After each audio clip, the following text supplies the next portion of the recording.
பர்சனலாகவே அவர் ஒரு ரசிகனே வச்சுக்கங்களேன். ஆனா அவர் பாட்டெல்லாம் பசங்களுக்கு போட்டு காமிப்பேன். இவர் பாரு பசங்க பாட்டு போச்சுன்னா, படம் போச்சுன்னா, இவர் வீட்ல நான் வேலை பண்ணுறேன்னு பசங்களுக்கும் ரொம்ப பிடிக்கும். எங்க சின்ன பொண்ணு சின்ன குழந்தை பெரிய பெரிய கிளாஸ் போயிடுவா. அவர் வீட்ல எடுத்துன்னு வந்து வச்சு தான் நான் வேலை பண்ணியிருக்கேன். சாட்டர்டே ஆனா எங்க சின்னவ அவங்க வீட்டுக்கு வந்துடுவா. வீட்டுக்கு வந்துடுவா. வேலை பண்ணியிருக்கேன். நிறைய பிடிச்சதெல்லாம் எடுத்துன்னு வந்து குடுப்பாரு. குழந்தைகிட்ட சாப்பிடும். அவரும் கூப்பிட்டு குழந்தைங்க கூட பேசுவாரு. எல்லாம் பண்ணுவாரு. ஆனா இப்போ அவர் இல்லாதது நெனச்சு பார்த்தா ரொம்ப கஷ்டமா தான் இருக்கு. இப்ப அவர் இல்லாத வீட்டுக்கு வேலைக்கு போகும்போது எப்படி நினைச்சுக்க இப்போ அவர் இல்லாத வீட்டுக்குன்னு ரொம்ப கஷ்டம் தான். அந்த அக்காவ பார்க்க முடியாது மெயின். அவங்கள எப்படி பார்த்து வேலை பண்ணுவாங்கன்றது. ஆனா நான் கொஞ்சம் நின்னுட்டேன் இப்போ.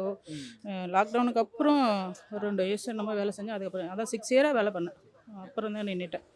ஆனா இருந்தாலும் அவங்க எதிர் வீட்லயே தான் இன்னொரு வீட்ல வேலை பண்றேன். அப்பப்போ வருவாங்க, பார்ப்போம், பேசுவோம்.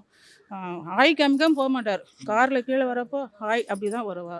காமிச்சுட்டு தான் போவார், பேசிட்டு தான் போவார். கார்ல கூட வழியில பார்த்தாருன்னா, இவங்க நின்னுட்டாங்களே இவங்க கிட்ட நான் பேச்சுன்னு ஒரு சிலர் நினைக்கவே மாட்டார். கார் நிறுத்திட்டு கண்ணாடி ஓப்பன் பண்ணிட்டு, "எப்படி இருக்கீங்க? நல்லா இருக்கீங்களா? பசங்க எப்படி இருக்குது?" "நல்லா இருக்காங்க." ரொம்ப தங்கமான மனுஷன். ஆனா எங்களுக்கெல்லாம் பெரிய இழப்பு தான். ரொம்ப இழப்பு எனக்கு இந்த இடத்துல.